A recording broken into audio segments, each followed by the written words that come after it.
आज अपन lens maker formula जो last class के अंदर अपन ने डिस्कस किया था उसके अपन बहुत सारे कॉन्सेप्ट देखने वाले हैं। फार्मूला जितना इंपॉर्टेंट है उसका डेरिवेशन जितना ज़्यादा इंपॉर्टेंट है उससे ज़्यादा इंपॉर्टेंट उसके कॉन्सेप्ट और न्यूमेरिकल्स है। तो इसलिए आज अपन बहुत सारे कॉन्सेप्ट और न्यूमेरिकल्स डिस्कस करेंगे और ओनली फॉर हमारा टॉपिक रहेगा लेंस मेकर फार्मूला। इसलिए आप इस लेंस मेकर फार्मूले को अच्छे तरीके से याद कर लो, उसको देख लो। कॉन्सेप्ट अभी अपन बात कर रहे हैं, ठीक है। तो लेंस मेकर फार्मूला क्या है, ये रहा।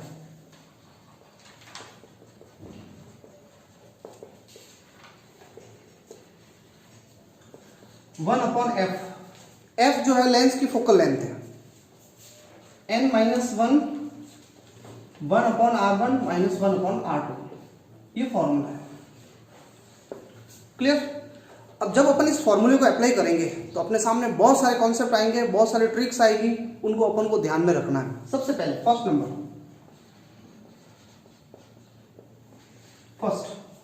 ये कॉन्सेप्ट न्यूमेरिकल से रिलेटेड है।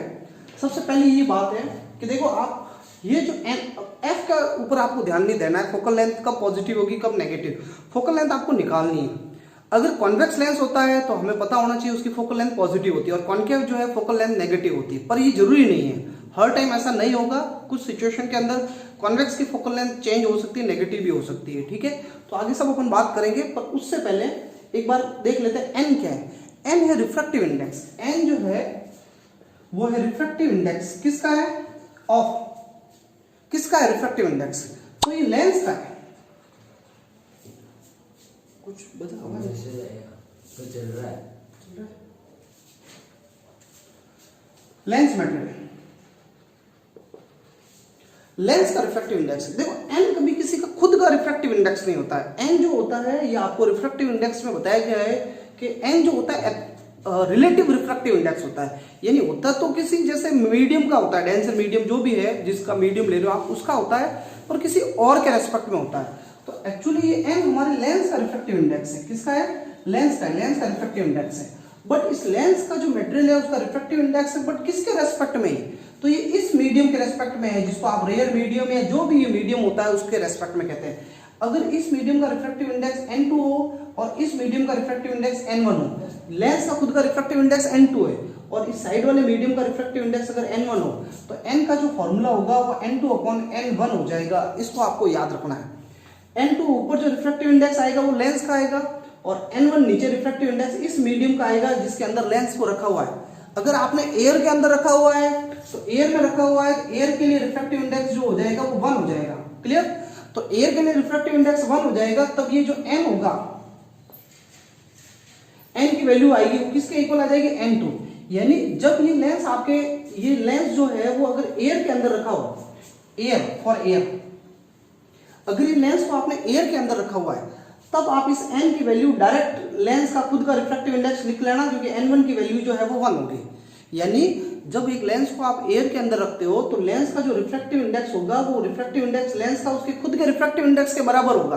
किस मीडियम में रखा है, एयर में रखा है, इसलिए एयर का रिफ्रैक्टिव इंडेक्स कंसीडर करने की जरूरत नहीं। बट अगर लेंस को एयर की जगह अगर पानी के अंदर रख दिया आपने तो फिर आपको n जो है इस फॉर्मूले से निकालना पड़ेगा, n2 upon n1।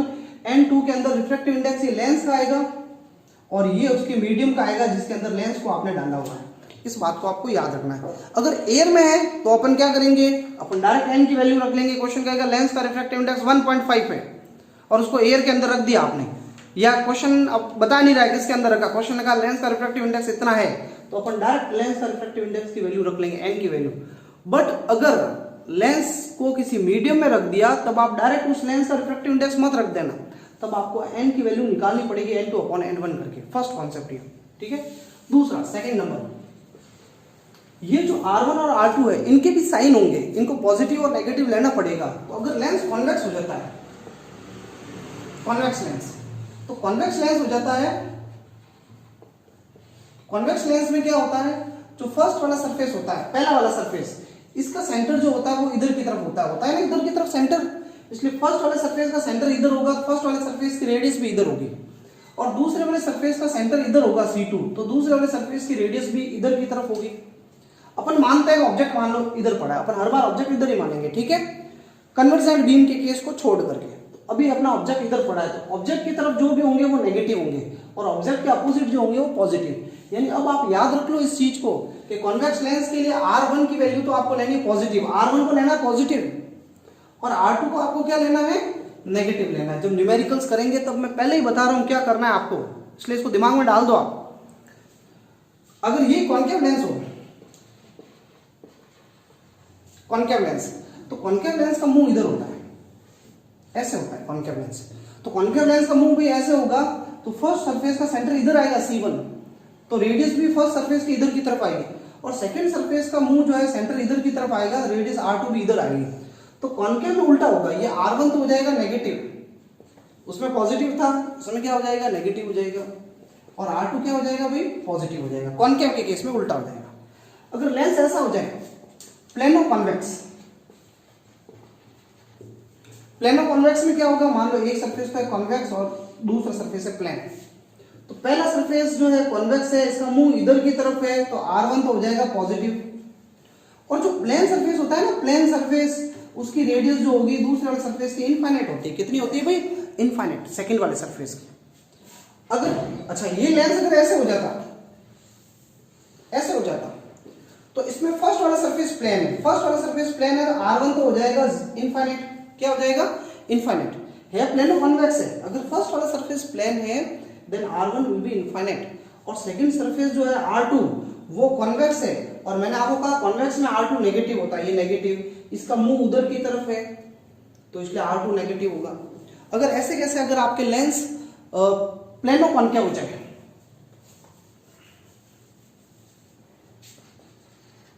Plano concave,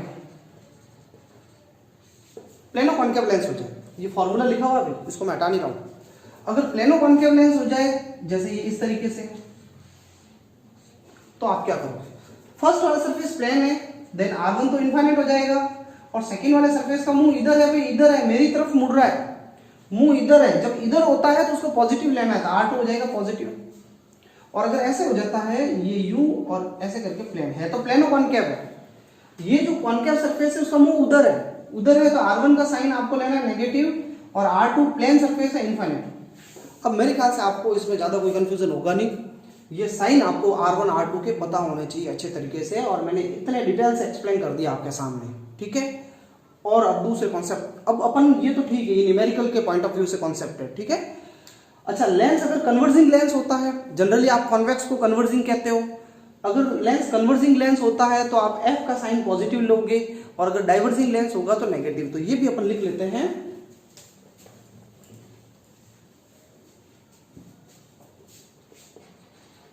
for converging lens.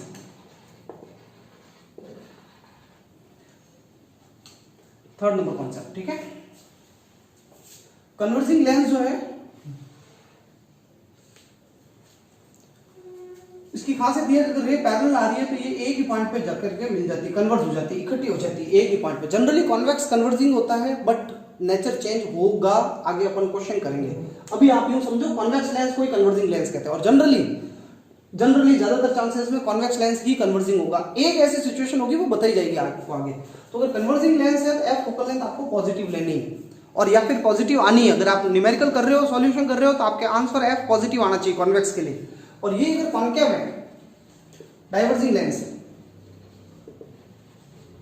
तो डाइवर्जिंग में क्या होगा, रे पैरेलल आ रही है और ये डाइवर्ज हो जाती है, फैल जाती है।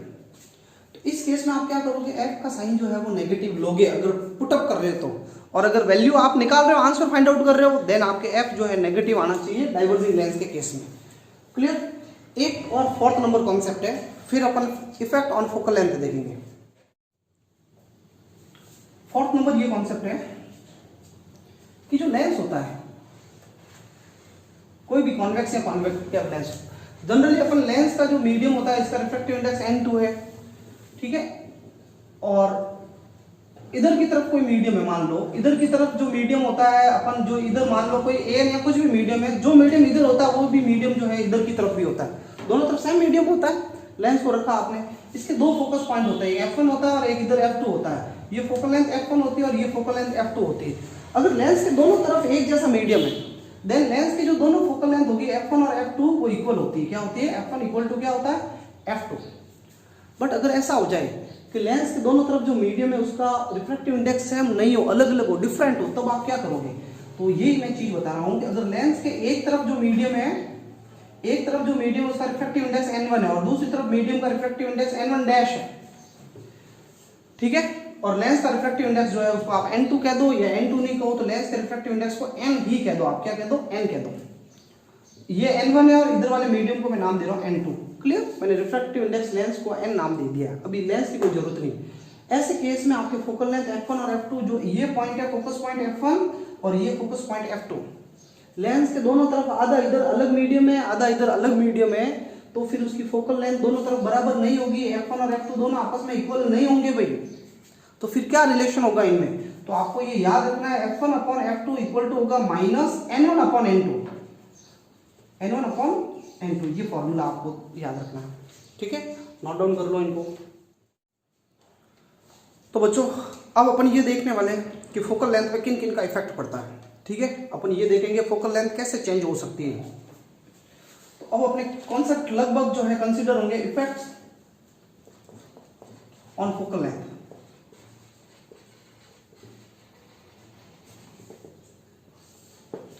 ठीक है, फोकल लेंथ पे क्या इफेक्ट पड़ेगा।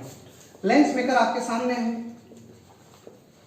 जब भी आपको डिसाइड करना हो फोकल लेंथ किससे अफेक्ट होती है, किससे चेंज होती है, तो आपके सामने एक ही फॉर्मूला है lens maker, 1 upon f equal to n minus 1 upon r1 minus 1 upon r2। This is lens maker formula, ठीक है। सबसे पहले first number point, effect of wavelength consider कर रहे हैं अपन, वेवलेंथ का क्या इफेक्ट पड़ेगा, ठीक है ना। या पहले आप देख लो effect of refractive index of lens material.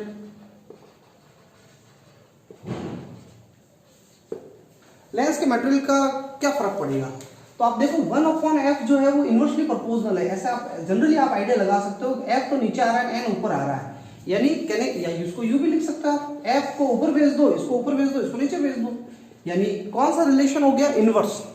मतलब f ज्यादा होगा, सॉरी n रिफ्रैक्टिव इंडेक्स जितना ज्यादा होगा तो फोकल लेंथ जो है उतनी कम होगी। यानी अगर एक लेंस ग्लास का बना हुआ है और एक लेंस बना हुआ पानी का रिफ्रैक्टिव इंडेक्स जो होता है 1.33 होता है। पानी का लेंस बना दिया आपने, वाटर का, जैसे हमारा आई का लेंस है वो अप्रोक्सीमेटली लिक्विड जो होता है, क्रिस्टलिन लेंस जो बना होता है वो लिक्विड पानी टाइप ही होता है, उसका रिफ्रैक्टिव इंडेक्स वाटर के इक्विवेलेंट ही होता है। तो अगर एक लेंस जो बना हुआ है उसका रिफ्रैक्टिव इंडेक्स ये इतना है 1.33, और एक लेंस है जो ग्लास का बना हुआ रिफ्रैक्टिव इंडेक्स 1.5 है, तो इसका रिफ्रैक्टिव इंडेक्स कम है।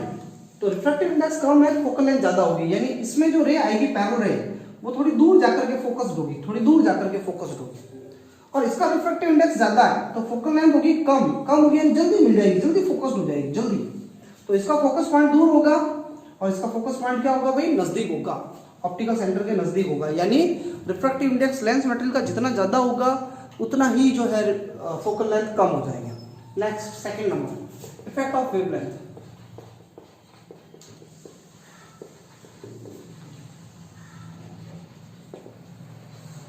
इंपॉर्टेंट कॉन्सेप्ट है, इसका जो लास्ट कंक्लूजन आता है अपन को याद रख लेना, क्वेश्चन बनता है 1 नंबर का, वेवलेंथ का क्या इफेक्ट है। देखो पहले आपको रिफ्रैक्टिव इंडेक्स जो फोकल लेंथ डिपेंड कर रही है वो ले दे करके n और r1 r2 पे डिपेंड कर रही है। यानी अगर बाकी का किसी का इफेक्ट है, अगर जैसे मैं बात कर रहा हूँ वेवलेंथ की, तो वेवलेंथ का अगर इफेक्ट है तो वेवलेंथ इनमें से इन तीनों में से किसी को पहले अफेक्ट करेगी, और इनमें से किसी को अफेक्ट करेगी तो फिर आपके फोकल लेंथ पे कोई फर्क पड़ेगा।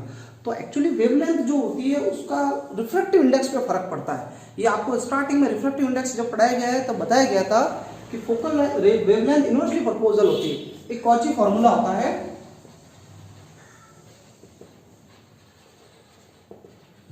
रिफ्रैक्टिव इंडेक्स का फॉर्मूला होता है a plus B upon lambda square C plus ऐसे चलता रहेगा। तो n इनवर्सली प्रोपोर्शनल है लैम्बडा के स्क्वायर के, या u भी कह दो आप, चलो ये याद रखना और इजी है, n इनवर्सली प्रोपोर्शनल है लैम्बडा के। तो वेवलेंथ इनवर्सली प्रोपोर्शनल होती है रिफ्रैक्टिव इंडेक्स के। अब आप देखो, अभी आपने देखा कि 1 अपॉन f डायरेक्टली प्रोपोर्शनल, देखो समझे इसको, मैं इसको और इसको रिलेट कर रहा हूं। 1 अपॉन f जो है वो प्रोपोर्शनल है n के, देखो यहाँ पे 1 अपॉन f किसके प्रोपोर्शनल है, n के, और n खुद किसके प्रोपोर्शनल है, 1 अपॉन लैम्बडा के, है ना। इनको इसको एक साथ लिख लिया मैंने, ये n बीच में आ रहा है तो n को मैंने बीच में लिख लिया। मुझे तो इसका इसके साथ चाहिए, तो ये नीचे है तो ये भी नीचे है, तो इसका मतलब ये नीचे और ये नीचे, यानी ये तो आपस में डायरेक्टली प्रोपोर्शनल हुए ना। इसको अगर उल्टा करोगे आप, f बन जाएगा, ये 1/n बन जाएगा, ये ऊपर चला जाएगा, ये नीचे। तो मुझे तो f और लैम्बडा का रिलेशन चाहिए, तो f तो प्रोपोर्शनल आ रहा है ना लैम्बडा के, f प्रोपोर्शनल है लैम्बडा के। That means if wavelength lambda increases then focal length will also increase. तो कहने का मतलब लैम्बडा के प्रोपोर्शनल होती है डायरेक्टली, यानी जिस कलर का जिसकी वेवलेंथ ज्यादा होगी सोर्स की, उसकी फोकल लेंथ भी ज्यादा होगी। सिंस अब आपको पता है किस कलर की वेवलेंथ ज्यादा होती है, रेड कलर की वेवलेंथ ग्रेटर देन होती है वॉयलेट से। तो रेड की वेवलेंथ ज्यादा है तो फोकल लेंथ भी किसकी ज्यादा होगी भाई, रेड की फोकल लेंथ ज्यादा होगी और वॉयलेट की फोकल लेंथ कम होगी। तो अब आपको ये याद रख लेना कि रेड कलर की वेवलेंथ ज्यादा होती है और फोकल लेंथ जो है वॉयलेट कलर की वो कम होती है। कैसे, जैसे एक लेंस है, एक लेंस है, इस एक लेंस के ऊपर मैं व्हाइट लाइट डाल रहा हूं। व्हाइट लाइट की खासियत ये होती है कि इसमें 7 कलर्स होते हैं। कितने कलर्स होते हैं, 7 व्हाइट लाइट। अब आपने व्हाइट लाइट डाली यानी 7 कलर आ रहे हैं, तो जब 7 के 7 कलर इस लेंस में से पास होंगे तो सबकी फोकल लेंथ अलग होगी। क्यों, क्योंकि सबकी वेवलेंथ अलग है, सबकी वेवलेंथ अलग है, तो सबकी फोकल लेंथ भी क्या होगी, अलग अलग होगी, डिफरेंट होगी। ठीक है, तो किस कलर की वेवलेंथ ज्यादा है भाई, रेड कलर की वेवलेंथ ज्यादा है। इसमें रेड भी है, इसमें वॉयलेट भी है, इसमें ब्लू भी है, इंडिगो भी, सारे कलर है, 7 है। तो इसमें जब 7 कलर पास होंगे तो इसमें जैसे रेड कलर आ रहा है तो रेड कलर की वेवलेंथ ज्यादा है, रेड कलर की वेवलेंथ ज्यादा है, फोकल लेंथ भी ज्यादा है, तो रेड कलर तो सबसे दूर जाके फोकस्ड होगा, ये फोकस पॉइंट होगा भाई रेड कलर के लिए। और सबसे कम वेवलेंथ किस कलर की होगी, वॉयलेट की। तो सबसे कम जो है ना फोकल लेंथ होगी वो वॉयलेट की होगी, वॉयलेट कलर जो है उसका जो पॉइंट बनेगा वो यहीं पे बन जाएगा वॉयलेट का। और विबग्योर के हिसाब से, विबग्योर एज पर विबग्योर जो बाकी सारे कलर है वो सीक्वेंस इधर आएगी बीच में, 7 कलर्स के सीक्वेंस, लेकिन सबसे कम फोकल लेंथ होगी वॉयलेट की। वॉयलेट और ब्लू एक जैसे ही होते हैं, एग्जाम में कई बार वॉयलेट की जगह ब्लू वर्ड भी दे देते हैं, तो ठीक है। तो इसकी कम होगी और सबसे ज्यादा होगी रेड कलर की। तो जैसे क्वेश्चन अगर ऐसा इस तरीके का क्वेश्चन पूछ लेते हैं, जो आपको देख लेना किसी भी गाइड में बुक में मिल जाएगा आपको, कि how the focal length will change if red light is replaced by violet, या ब्लू भी कह सकते हैं। रेड को ब्लू से रिप्लेस्ड कर दिया, रेड की जगह अगर मैं ब्लू लाइट ले लूं, वॉयलेट लाइट ले लूं, तो फोकल लेंथ पे क्या फर्क पड़ेगा, तो फोकल लेंथ कम हो जाएगी ना। वॉयलेट, रेड को हटा करके वॉयलेट ले लिया आपने, तो वॉयलेट की फोकल लेंथ कम होती है। वाई रीजन पूछ ले तो wavelength of violet colour is less than red colour, so focal length will also small. ठीक है, क्लियर। जो रेड की फोकल लेंथ होती है वो ज्यादा होती है क्योंकि रेड की वेवलेंथ ज्यादा होती है। ये कॉन्सेप्ट अपने क्लियर हो गया। तो कलर के बारे में भाई कॉन्सेप्ट जो है वो रेडी हो जाना चाहिए। और देखते हैं, अब देखना नेक्स्ट थर्ड नंबर कॉन्सेप्ट, इसको आप याद कर लेना। कलर की, किस कलर की ज्यादा होती है, किस कलर की कम होती है, क्यों होती है, ये रीजन भी आपके सामने है। एग्जाम में रीजन पूछे तो ये इतना सा लिख लेना आप। नेक्स्ट थर्ड नंबर पॉइंट है effect of surrounding medium.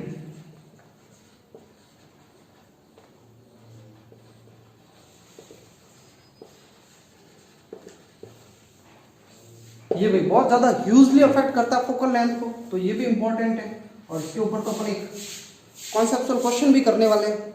Medium का क्या इफेक्ट पड़ेगा, लेंस का सराउंडिंग मीडियम का, देखें। ठीक है, फर्स्ट सिचुएशन, ये लेंस है, लेंस का रिफ्रैक्टिव इंडेक्स है n2, और सराउंडिंग जो लेंस के इधर उधर जो दोनों तरफ एक ही मीडियम लेंगे भाई अपन लेंस के दोनों तरफ, तो ये इधर जो मीडियम है उसका रिफ्रैक्टिव इंडेक्स है n1। अब मैं ये मान लेता हूं कि ये जो मीडियम है ये रेयर है। क्या मतलब हुआ रेयर का, यानी n2 ज्यादा है और n1 क्या है, n2 ज्यादा है और n1 कम है। तो आप मुझे ये बताओ, जो रिफ्रैक्टिव इंडेक्स n होता है, रिफ्रैक्टिव इंडेक्स ऑफ लेंस, उसका फॉर्मूला होता है n2/n1। ये n लेंस का रिफ्रैक्टिव इंडेक्स है, ये एयर होता है तब अपन इसको 1 कर लेते हैं, तब डायरेक्ट n की वैल्यू रख लेते हैं। बट एयर की जगह जैसे कोई दूसरा मीडियम आ गया यहाँ पे, तो आपको n निकालना पड़ेगा n2/n1 करके। तो आप खुद देख रहे हो n2 बड़ा है, n1 छोटा है, n2 बड़ा है, n1 छोटा है, तो ये जो n की वैल्यू आएगी वो 1 से बड़ी नहीं आएगी क्या, ग्रेटर देन 1 होगी। ग्रेटर देन 1 होगी तो फिर फोकल लेंथ f जो होगी, f का फॉर्मूला आपके पास है 1/f equal to n - 1 1/r1 - 1/r2। बहुत सिंपल है। अगर ये मीडियम रेयर है तो लेंस का रिफ्रैक्टिव इंडेक्स 1 से बड़ा होगा भाई, होगा, आप निकाल के देख लेना। ठीक है, तो फिर n 1 से बड़ा है तो ये आंसर पॉजिटिव आएगा, ये आंसर पॉजिटिव आएगा। इसके बारे में अभी बात नहीं कर रहे क्योंकि हम लेंस कॉन्वेक्स लेंस ले रहे हैं। तो अगर ये आंसर बड़ा आएगा तो जो 1/f होगा, ये आंसर 1 से बड़ा आएगा तो 1/f ग्रेटर देन 0 होगा, पॉजिटिव आएगा। इसको उल्ट, ठीक है ना, 1/f ग्रेटर देन 0 आएगा। इसको यूं भी कह सकते हो, f जो आएगा वो पॉजिटिव आएगा। कैसा आएगा? पॉजिटिव। फोकल लेंथ पॉजिटिव आएगी और पॉजिटिव फोकल लेंथ होती है कन्वर्जिंग लेंस की। कैसी होती है? कन्वर्जिंग की, यानी लेंस का जो नेचर होगा वो कन्वर्जिंग होगा। कैसा होगा? कन्वर्जिंग लेंस होगा। कॉन्वेक्स लेंस कन्वर्जिंग होगा और कन्वर्जिंग होता ही, बट ऐसा हो जाए ये सिचुएशन, इसको समझना भैया, ठीक है। देखो अगर ऐसा हो जाए कि मैंने ये जो लेंस है जिसका रिफ्रैक्टिव इंडेक्स n2 है,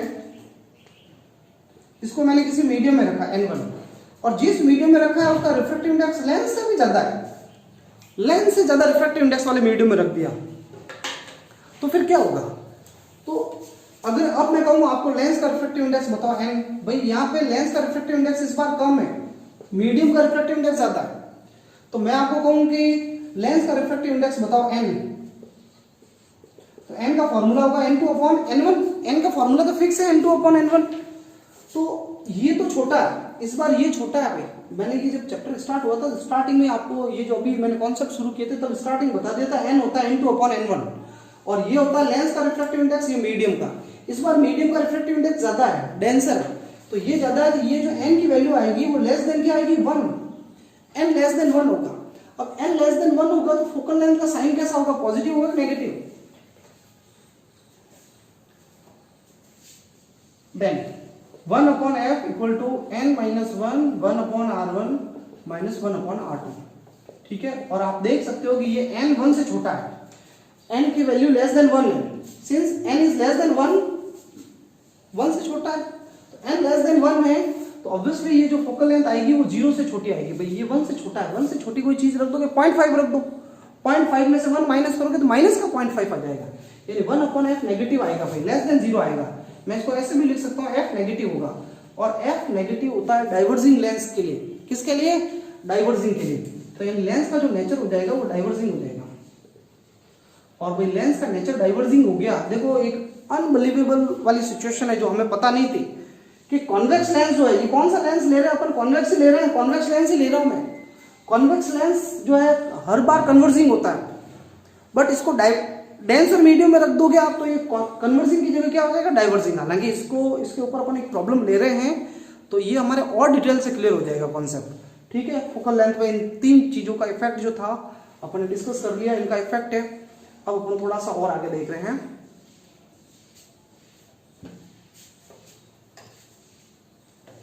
लिख लिया?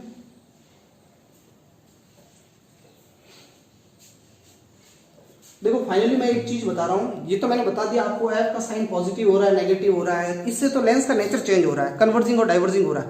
बट जो लेंस की एयर में फोकल लेंथ थी, जैसे मान लो एयर में फोकल लेंथ थी 20 सेंटीमीटर, तो उसको आपने पानी में डाल दिया लेंस को, या फिर आपने किसी दूसरे मीडियम में डाल दिया, कैसे भी मीडियम में आप डाल रहे हो लेंस को, तो फोकल लेंथ इंक्रीज होगी डिक्रीज। अगर मुझे नेचर नहीं चाहिए, मुझे कन्वर्जिंग डाइवर्जिंग नहीं चाहिए, मुझे पॉजिटिव नेगेटिव नहीं चाहिए, मुझे तो खाली ये पता करना है पहले से ज्यादा है कम है, तो फोकल लेंथ पे क्या इफेक्ट पड़ेगा? तो आपको याद रखना फोकल लेंथ इंक्रीज हो जाएगी। कैसे? अभी मैं बता देता हूँ। ये जो सराउंडिंग मीडियम वाला टॉपिक चल रहा है ये 3rd पॉइंट ही चल रहा है, बट इसमें मैं अभी तक नेचर के बारे में बात कर रहा था, अब मैं वैल्यू पे बात कर रहा हूँ, फोकल लेंथ की वैल्यू पे क्या फर्क पड़ेगा, ठीक है। तो देखना आप,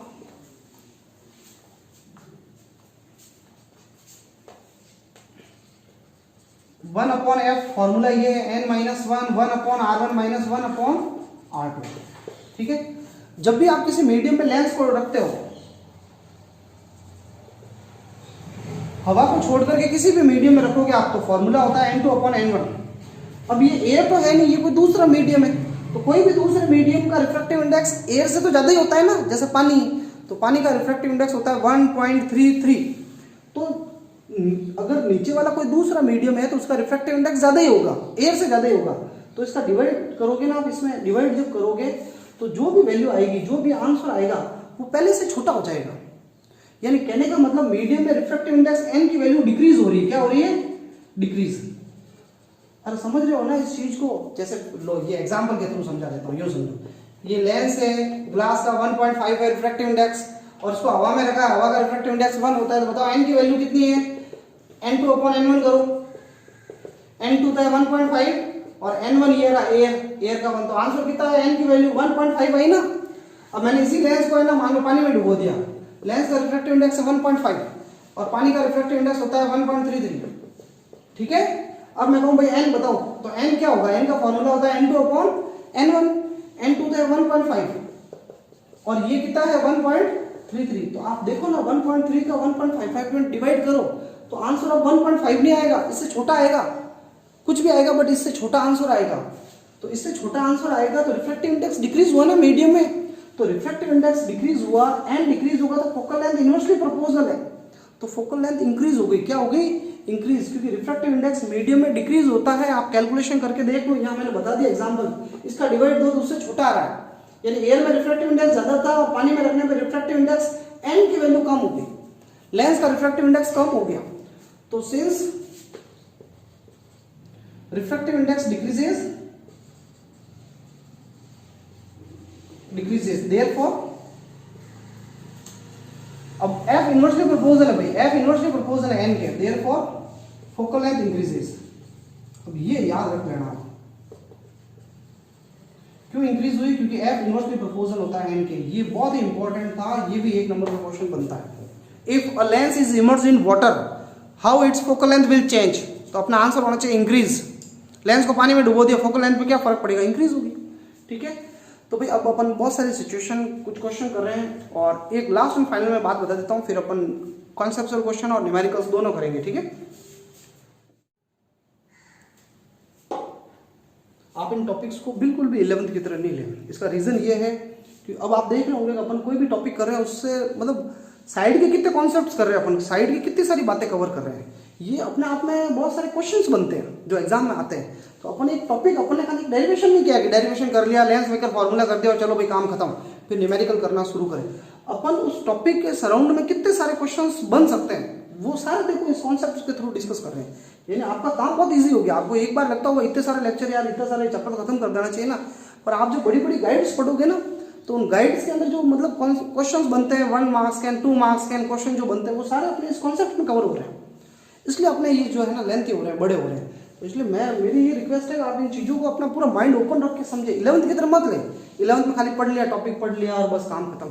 अब तो आपको पूरा मतलब ध्यान रखना है कि क्वेश्चन डायरेक्ट वो नहीं बनेगा, साइड के जो बताए जा रहे हैं वही क्वेश्चन बनेंगे एग्जाम में, तो इसके लिए तो यार पूरा चीज़ें समझी हुई होनी चाहिए। अदरवाइज अगर आप खाली देख रहे हो कि ठीक है काम चल रहा है तो फिर ये एक तरीके से रटने वाला है और एग्जाम में पढ़ा हुआ नहीं पढ़ा हुआ कोई मतलब का नहीं है, कुछ भी नहीं कर पाओगे आप। स्टार्टिंग के 1 to 20 तक क्वेश्चन देखोगे तो आपका दिमाग ही काम नहीं करेगा, क्या ये कैसे क्वेश्चन है, तो ये वही स्टूडेंट कर पाएंगे जिनके कॉन्सेप्ट रेडी होंगे। और ये करवाए जा रहे हैं आपको, यहाँ पे इतनी सारी देखो एक्स्ट्रा चीजें बताई जा रही है जो एकदम डायरेक्ट एक साथ अवेलेबल नहीं होगी। आप खुद पढ़ने बैठोगे तो पहले तो ढूंढोगे, फिर उनका आंसर ढूंढोगे, ये क्या कैसे आया, सारी चीजें इस टॉपिक के साथ आपको बताई जा रही है। अब आपको तो खाली इनको समझना है और प्रैक्टिस करनी है, ठीक है। तो अपन एक नेक्स्ट अब देख रहे हैं, देखना अपन एक बहुत इंपॉर्टेंट क्वेश्चन कर रहे हैं, देखो। और फाइनली मैं एक चीज और आपसे कह रहा हूँ, आपको ये जब भी आप पढ़ते हो ना तो आपको ये दिमाग में रखना 12th में मतलब पूरा फ्यूचर आपका ये ही परसेंटेज डिसाइड करेंगे, तो इसलिए ये मेंटेलिटी में रख, हटा देना भाई हम तो इजी गोइंग रहे, चल रहा है जैसे चलने दे।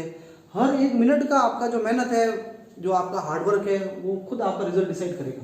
इसलिए मैं कह रहा हूँ आपको पूरा जितना आप डेडिकेशन दे सकते हो देना है। देखें अब अपन एक क्वेश्चन कर रहे हैं, इंपॉर्टेंट क्वेश्चन है, कॉन्वेक्स लेंस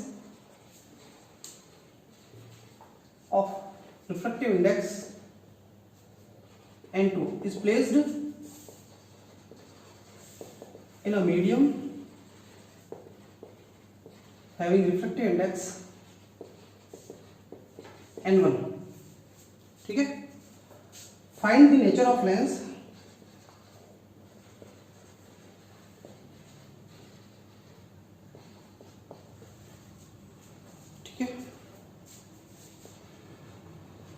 n1, एक बात तो है ना, n2 greater than n1, n2 equal to n1 और n2 लेस देन n1, तीन सिचुएशन है, ठीक है ना।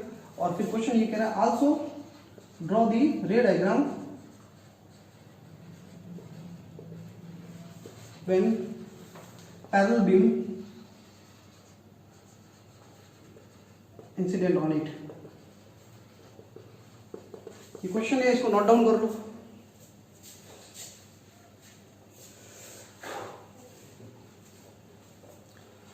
तो देखिए भाई अपन स्टार्ट कर रहे हैं कॉन्वेक्स लेंस से, ठीक है। शुरू कर रहे हैं, देखना। सबसे पहले फर्स्ट सिचुएशन, पहले एक बार मैं लेंस मेकर फॉर्मूला लिख लेता हूं। 1/f equal to n minus 1/r1 minus 1/r2, ठीक है। अब भाई लेंस कौन सा है, देखो क्वेश्चन है कॉन्वेक्स लेंस है। कौन सा लेंस है? कॉन्वेक्स लेंस है। आपको ये पता होना चाहिए, आपको मैं ये बता देता हूं, कॉन्वेक्स लेंस के लिए ये जो है हमेशा पॉजिटिव होगी। क्या होगी? पॉजिटिव। कैसे पॉजिटिव हुई कॉन्वेक्स लेंस के लिए? तो इसके लिए आपको पीछे जाना पड़ेगा, जो स्टार्टिंग में जो कॉन्सेप्ट्स करवाए गए हैं आज के लेक्चर के अंदर, कि कॉन्वेक्स के लिए R1 तो होता है पॉजिटिव, कॉन्वेक्स लेंस के लिए R1 होता है पॉजिटिव। ये कॉन्वेक्स लेंस है, R1 का मुंह इधर होता है, तो R1 होता है पॉजिटिव और R2 होता है नेगेटिव, माइनस का होता है R2। तो माइनस का होता है, या माइनस रखोगे तो माइनस माइनस क्या हो जाएगा? प्लस। प्लस सारे प्लस के हैं तो इसके पॉजिटिव। तो इस पे आपको दिमाग में लगाना है, ये तो होता है पॉजिटिव। ये तो हमने देख लिया, स्टार्टिंग में देख लिया कि कॉन्वेक्स लेंस के लिए पॉजिटिव। अब भाई फोकल लेंथ, लेंस का नेचर कह रहा है। लेंस का नेचर जब भी एग्जाम में पूछा जाता है तो लेंस का नेचर में रियल और वर्चुअल वर्ड नहीं आते हैं। रियल और वर्चुअल वर्ड आता है इमेज के लिए, कि इमेज रियल है वर्चुअल है, उसका नेचर बताओ। लेकिन अगर लेंस का नेचर पूछ ले तो आपको समझ जाना है, मुझे या तो आंसर कन्वर्जिंग लिखना है या डाइवर्जिंग। कॉन्वेक्स और कॉन्केव भी नहीं लिखने हैं आपको, कॉन्वेक्स तो इसने खुद ने दे दिया ना। तो आपको लेंस का नेचर कहा जाए, इसका मतलब ये कन्वर्जिंग है या डाइवर्जिंग। कन्वर्जिंग का मतलब रेज आ रही है इस पे, कन्वर्ज हो रही है। डाइवर्जिंग का मतलब रेज दूर जा रही है, फैल रही है। तो लेंस का नेचर का मतलब है कन्वर्जिंग या डाइवर्जिंग बताना, और अपन इसी फॉर्मूले के बेस पे बताएंगे। क्वेश्चन पीछे वर्ड ऐड कर देता है जस्टिफाई करो, तो आपको ये विद रीजन बताना आंसर। तो मैं इसको कर रहा हूँ स्टार्ट। सबसे n क्या भाई? n यहाँ पे n क्या है बताओ? n का है रिफ्रैक्टिव इंडेक्स, n का formula n2/n1, refractive index of lens upon refractive index of medium. और क्वेश्चन का लेंस का रिफ्रैक्टिव इंडेक्स है n2 और मीडियम का रिफ्रैक्टिव इंडेक्स कितना है? n1। मीडियम हमेशा नीचे आएगा। कंफ्यूज करने के लिए आपको उल्टा भी दे सकता है कि लेंस का रिफ्रैक्टिव इंडेक्स n1 और मीडियम का n2। तो कंफ्यूज करने के लिए जैसे उल्टा दे दे तो आप भी इसको फॉर्मूले को क्या कर लेना? उल्टा कर देना। कोई जरूरी नहीं है, कोई टेंडर नहीं है, ठेका नहीं लिया हुआ है हमेशा कि ये n2 की जगह n2 ही आएगा, इसकी जगह n1 भी आ सकता है। तो अब अपन स्टार्ट कर रहे हैं भाई अपना क्वेश्चन। फर्स्ट पार्ट देखिए, फर्स्ट पार्ट में कह रहा है n2 is greater than n1। देखो भाई n2 greater than n1, then मुझे यूं बताओ कि n का फॉर्मूला जो है n क्या है? n2/n1। ये 1 से बड़ा आएगा छोटा आएगा यार? ये तो बेसिक 6 क्लास 6 स्टैंडर्ड की बात है, कौन बड़े होगा कौन छोटा होगा। तो n2 बड़ा है, ऊपर वाला बड़ा होता है, न्यूमरेटर जब बड़ा होता है तो आंसर भी 1 से बड़ा आता है, तो n की वैल्यू ग्रेटर देन 1 आएगी। और n 1 से बड़ा होगा तो ये जो फोकल लेंथ आएगी, ये इसको इक्वेशन 1 दे दो, from equation 1 focal length positive आएगी। कैसे आएगी? पॉजिटिव। इसको उल्टा करोगे तो भी पॉजिटिव ही होगा, f equal to positive, f greater than 0 आएगा, यानी f जो आएगा पॉजिटिव। और फोकल लेंथ पॉजिटिव आते ही वो लेंस जो हो जाएगा वो कन्वर्जिंग लेंस हो जाएगा। कैसा हो जाएगा उसका नेचर? नेचर हो जाएगा भाई कन्वर्जिंग, कन्वर्जिंग हो जाएगा इसका, ठीक है। अब मैं डायग्राम बनाता हूं, देख लो। देखिए इसने कहा डायग्राम भी ड्रॉ करना है। ये रहा लेंस, ध्यान दे भाई, ये लेंस का रिफ्रैक्टिव इंडेक्स n2 है और ये जो सराउंडिंग में जो मीडियम है इसका रिफ्रैक्टिव इंडेक्स कितना है? n1। क्लियर? अब मुझे डायग्राम बनाना है। एक पैरेलल रे आ रही है, पैरेलल रे, ये पैरेलल बीम आ रही है और पैरेलल बीम आ रही है मुझे। तो आपको ये पता होना चाहिए पैरेलल रे हमेशा कहां पे मिलेगी? फोकस पे मिलेगी। और ये कन्वर्जिंग है, फोकल लेंथ पॉजिटिव है, तो रे को कन्वर्ट करोगे, कन्वर्स, ये देखो कन्वर्स होगी और इस पॉइंट पे मिलेगी, फोकस पॉइंट पे। ये रहा रे डायग्राम बन गया ये, ठीक है। और आपको पता ही है कॉन्वेक्स लेंस जो होता है, रे जो आती है वो एकदम यहीं पे मिलती है, फोकस पे मिलती है। रिफ्रैक्टिव इंडेक्स n, लेंस का रिफ्रैक्टिव इंडेक्स जब मीडियम से बड़ा होगा तो लेंस कॉन्वेक्स है तो वो कॉन्वेक्स ही रहेगा, यानी कहने का मतलब वो रे को कन्वर्ट ही करेगा, फोकस पे मिलेगी। आप जानते हो ना कॉन्वेक्स के ऊपर पैरेलल रे आती है, फोकस पे मिलती है। तो ये तो नॉर्मल सिचुएशन है जिसके बारे में हम जानते हैं, पर ये नॉर्मल सिचुएशन तब होगी जब लेंस का रिफ्रैक्टिव इंडेक्स मीडियम से ज्यादा हो। ठीक है। पर अब second number situation n2 equal to n1, then क्या होगा? यहां से 18 में ये डायग्राम ड्रॉ कर लेना, एरो जरूर बनाना भाई, नहीं तो नंबर कटेंगे, ध्यान रखना। अब देखना सेकंड सिचुएशन। अब मुझे कह रहा है n2 equal to n1, n2 और n1, यानी लेंस का और मीडियम का दोनों का रिफ्रैक्टिव इंडेक्स बराबर हो गया है। देन n क्या आएगा मुझे बताओ? n का फॉर्मूला होगा n2 अपॉन n1, ये तो दोनों इक्वल है, तो ये कितना आ गया 1, और 1 आ गई, n की वैल्यू 1 आ गई भाई। यहाँ पे n की जगह 1 रखो आप, यहाँ पे फ्रॉम 1 रखोगे तो 1 से 1 कट के पूरा क्या हो गया 0, तो 1 अपॉन f इक्वल टू 0 आ गया। और इसको उल्टा करोगे तो f इक्वल टू क्या आ गई? इनफाइनाइट। फोकल लेंथ इनफाइनाइट हो गई, इनफाइनाइट हो गई, यानी रे कहीं मिलेगी नहीं। या इनफाइनाइट का मतलब है रे पैरेलल थी और पैरेलल ही जाएगी। इनफाइनाइट का मतलब है रे पैरेलल रहेगी, इनफाइनाइट पे मिलने का मतलब है पैरेलल। तो अब यानी इसका मतलब ये लेंस ना कन्वर्जिंग कहेंगे ना डाइवर्जिंग, हम तो यूं कहेंगे लेंस ही गायब हो गया,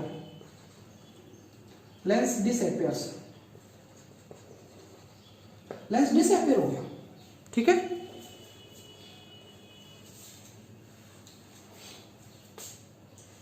तो कहने का ये मतलब हुआ एक लेंस है जिसका रिफ्रैक्टिव इंडेक्स n2 और मीडियम का रिफ्रैक्टिव इंडेक्स n1 है, और मैंने एक लेंस को ऐसे मीडियम में डुबो दिया है जिसका रिफ्रैक्टिव इंडेक्स खुद किसके बराबर है? लेंस के इक्वल है। तो फिर अगर रे पैरेलल आ रही है तो ये रे कैसे जाएगी भाई? पैरेलल ही जाएगी। ये रे पैरेलल थी और पैरेलल ही जाएगी, कहीं पर भी फोकस नहीं होगी, क्योंकि फोकल लाइन इनफाइनाइट है। इनफाइनाइट का मतलब पैरेलल रे, यानी ये तो नॉर्मली ग्लास स्लैब की तरह बिहेव कर रही है। ग्लास की जो स्लैब होती है ना, पट्टी पैरेलल स्लैब, वो स्लैब की फोकल लाइन भी इनफाइनाइट होती है। तो इसका मतलब ये लेंस से रे सीधी सीधी जा रही, कहीं मुड़ी नहीं, तो लेंस गायब हो गया, डिसअपियर हो गया, कोई काम का ही नहीं रहा लेंस। अगर मैं आपसे कहूं कि पानी का एक लेंस है, वाटर का बना हुआ, और उसको वाटर में ही डाल दो आप, फिर अब आप रे भेजो पैरेलल रे, तो क्या मुड़ेगी क्या? तो रे तो कब मुड़ती है? जब वो वन मीडियम टू अनदर जाती है, पर वो तो लेंस भी पानी का, मीडियम भी पानी का, तो फिर रे को कौन मोड़ेगा? कोई नहीं मोड़ेगा, मीडियम पूरा एक जैसा हो गया, तो लेंस ही गायब हो गया, दिखेगा ही नहीं लेंस। पानी के अंदर पानी का लेंस रख दो आप, तो कहाँ दिखेगा लेंस? लेंस डिसअपियर हो जाए। तो ये एक नंबर का क्वेश्चन भी बन सकता है इसमें कि लेंस है जिसका रिफ्रैक्टिव इंडेक्स 1.5 है, और उसको ऐसे मीडियम में डाल दिया जिसका खुद का रिफ्रैक्टिव इंडेक्स भी 1.5 है, तो लेंस पे क्या फर्क पड़ेगा? तो लेंस विल डिसअपियर। या क्वेश्चन इसको उल्टा भी कर सकता है कि एक लेंस का रिफ्रैक्टिव इंडेक्स 1.5 है और उसको किसी मीडियम में डालने पे लेंस डिसअपियर हो गया, तो मीडियम का रिफ्रैक्टिव इंडेक्स कितना होगा? तो 1.5 सेम होगा, तभी लेंस डिसअपियर होगा। और समझ में आ रहा है भाई? बिल्कुल इजी कॉन्सेप्ट है कि लेंस और मीडियम का रिफ्रैक्टिव इंडेक्स इक्वल होगा तभी लेंस डिसअपियर होगा, रे पैरेलल है और पैरेलल ही जाएगी, बस। थर्ड सिचुएशन, ये थर्ड सिचुएशन जो है पूरे लेंस का नेचर ही बदल देती है। थर्ड सिचुएशन कौन सी? जिसमें लेंस को ऐसे मीडियम में रख दो जिसका मीडियम का रिफ्रैक्टिव इंडेक्स लेंस से ज्यादा हो। Third situation n2 less than n1।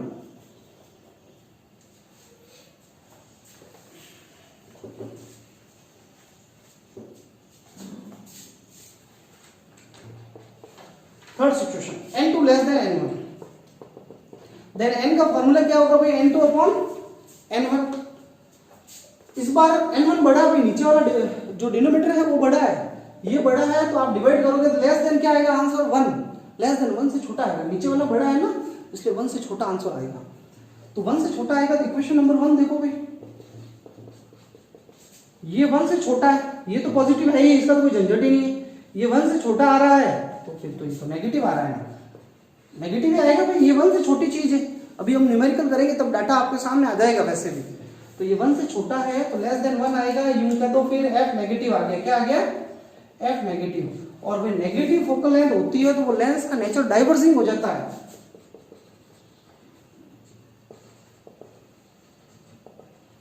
यानी देखो, मैं वही बात आपसे कह रहा था जो अभी थोड़ी देर पहले बताई, लेंस कॉन्वेक्स है, कॉन्वेक्स लेंस का नाम ही कन्वर्जिंग लेंस है, ज्यादातर केस में ये कन्वर्ज करता है रे को, पर यहाँ पे एक ऐसा सिचुएशन हो गई जिसमें कन्वर्जिंग की जगह ये डाइवर्जिंग लेंस हो गया। और ये तब हुआ जब लेंस को आपने ऐसे मीडियम में रख दिया जिसका रिफ्रैक्टिव इंडेक्स लेंस से ज्यादा है, लेंस को डेंसर मीडियम में रख दिया। जैसे ही किसी लेंस को डेंसर मीडियम में रखते हो तो वो लेंस अपना खुद का नेचर भूल जाता है, कॉन्वेक्स है तो कॉन्वेक्स नहीं रहता, कॉनकेव की तरह बिहेव करने लग जाता है, डाइवर्जिंग हो जाता है। देखना, ये पैरेलल रे आ रही है, ये मीडियम का रिफ्रैक्टिव इंडेक्स n1 है और लेंस का रिफ्रैक्टिव इंडेक्स n2 है, और इस बार n1 बड़ा है n2 से, ये मीडियम डेंसर है, तो ये जो रे आ रही है वो यू हो गई, ऐसे फैल गई, डाइवर्स हो गई, रे डाइवर्स हो गई, यू फैल गई, है कॉन्वेक्स लेंस है, डाइवर्स कर रहा है रे को, और इनको पीछे बढ़ा हो गया तो जहां मिलती हुई एफ होगी उसको कहेंगे एफ फोकस पॉइंट। और देखो फोकस इधर आ गया तो ऑब्वियसली पता चल रहा है ना एफ नेगेटिव हो गई फोकल लेंथ, क्योंकि फोकस पॉइंट इधर आ गया।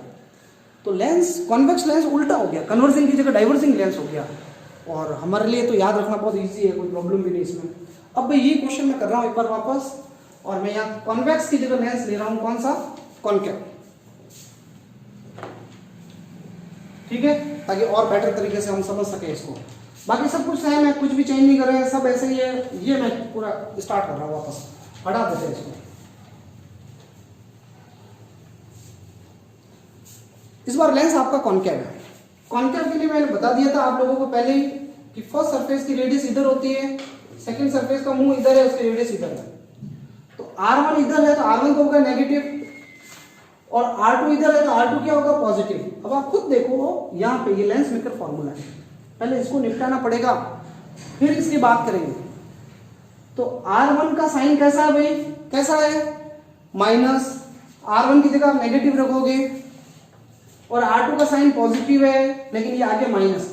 तो आप खुद भी देखो, ये तो बच्चों का काम है, समझना बिल्कुल इजी। ये भी नेगेटिव चीज है, ये भी नेगेटिव, दो माइनस माइनस के ऐड होंगे तो माइनस का ही तो आएगा आंसर। तो ये तो कॉमन सेंस की बात है भाई। इस बार ये चीज कैसे हो जाएगी, नेगेटिव हो जाएगी। हालांकि आपको यहाँ माइनस प्लस नहीं लगाना है, आपको तो ध्यान रखना है कि कॉनकेव लेंस आते हैं ये चीज नेगेटिव होनी चाहिए।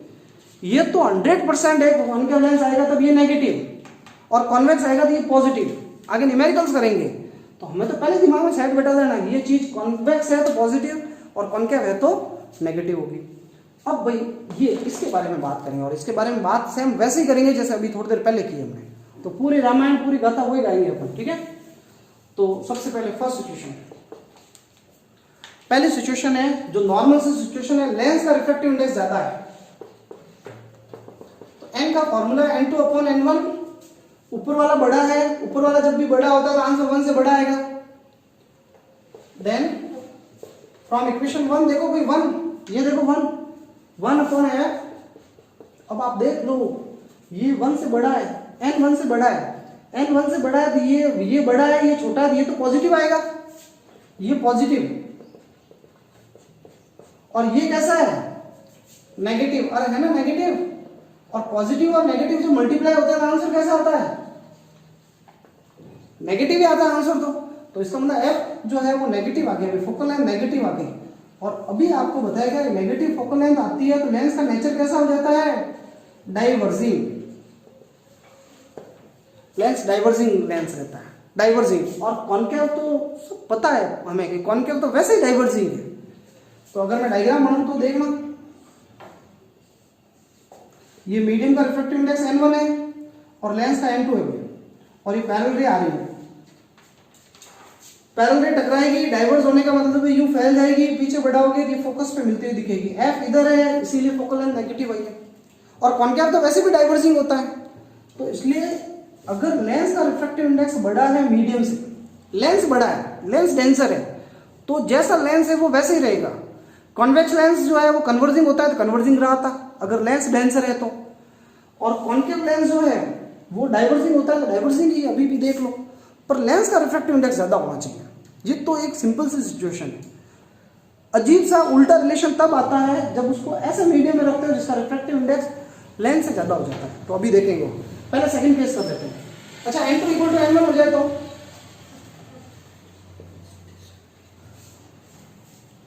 n2 = n1, तो n2 = n1 हो जाए तो n का फॉर्मूला n2/n1 = 1 आ गया। ये तो और 1 आ गया तो भाई इक्वेशन नंबर 1 से देखो आप, n की जगह 1 रखोगे तो कट कटा के 0, और इसको उल्टा करोगे तो इनफाइनाइट है भाई माइनस का। क्यों, क्योंकि आगे माइनस लगा हुआ है, ये नेगेटिव है तो ये नेगेटिव, और ये माइनस का इनफाइनाइट लिखो, माइनस मतलब कॉनकेव है। तो अगेन इनफाइनाइट है तो अपन तो कहेंगे लेंस डिसअपीयर हो गया,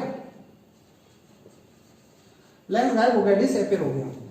और ये लेंस है, ये n1, ये n2, n1 = n2 है ही है, तो रे पैरेलल आ रही है और पैरेलल ही जा रही है, कोई रे में डाइवर्जेंस नहीं होगा। तो अगर एक लेंस को सेम रिफ्रैक्टिव इंडेक्स के मीडियम में रखते हो, भले कॉन्वेक्स हो या कॉनकेव, लेंस डिसअपीयर हो जाता है। थर्ड सिचुएशन, ये थर्ड, ये पूरे सिचुएशन को उल्टा बना देती है, उस लेंस को बदल देती है। कॉन्वेक्स लेंस है, कन्वर्जिंग होता है, उसको डाइवर्जिंग कर दिया। ये थर्ड सिचुएशन जिसमें मीडियम का रिफ्रैक्टिव इंडेक्स ज्यादा होता है। कॉन्केव लेंस है तो उसको उल्टा कर देंगे। देखो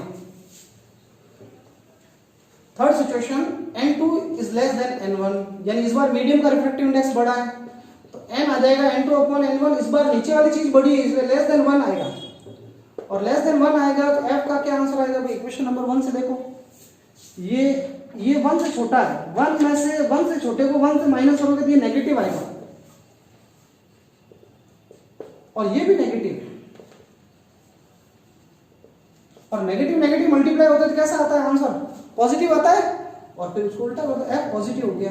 अब कॉन्केव लेंस भाई पॉजिटिव फोकल लेंथ आ गई तो उसका नेचर जो है वो कैसा हो गया? कन्वर्जिंग। कैसा हो गया? कन्वर्जिंग। और देखना भाई ये सिचुएशन, ये n2, ये n1, ये रे आ रही है पैरेलल, और ये रे जो है कन्वर्ज हो गई, फोकस पे मिल गई। यानी देखो कॉन्केव कभी भी रे को कन्वर्ज नहीं करता है, पर यहां कन्वर्ज कर रहा है। क्यों कन्वर्ज कर रहा है? क्योंकि कॉन्केव को आपने ऐसे मीडियम में रखा है कि उस मीडियम का रिफ्रैक्टिव इंडेक्स ज्यादा है। तो भाई मैं अब आपको एक पूरे इसकी समरी बताऊं तो अगर एक लेंस का रिफ्रैक्टिव इंडेक्स ज्यादा हो तो लेंस जैसा है वो वैसा ही रहेगा, यानी कॉन्वेक्स कन्वर्जिंग होता है तो कन्वर्जिंग ही रहेगा, कॉन्केव डाइवर्जिंग होता है तो वो डाइवर्जिंग ही रहेगा। ठीक है, convex lens by birth converging है इसलिए वो कन्वर्जिंग ही रहेगा, और कॉन्केव लेंस डाइवर्जिंग लेंस है डाइवर्जिंग ही रहेगा। और अगर लेंस को ऐसे मीडियम में रख दो जिसका रिफ्रैक्टिव इंडेक्स लेंस के बराबर है तो लेंस डिसअपियर गायब हो जाता है। लेकिन लेंस को ऐसे मीडियम में रख दो जिसका रिफ्रैक्टिव इंडेक्स लेंस से ज्यादा है तो फिर लेंस उल्टा हो जाएगा, कॉन्वेक्स तो बन जाएगा डाइवर्जिंग और कॉन्केव हो जाएगा कन्वर्जिंग लेंस हो जाएगा। डायग्राम आपके सामने है, सब कुछ एक्सप्लेनेशन है, सो बार बार वापस देखें आप। ओके, कितने मिनट हो?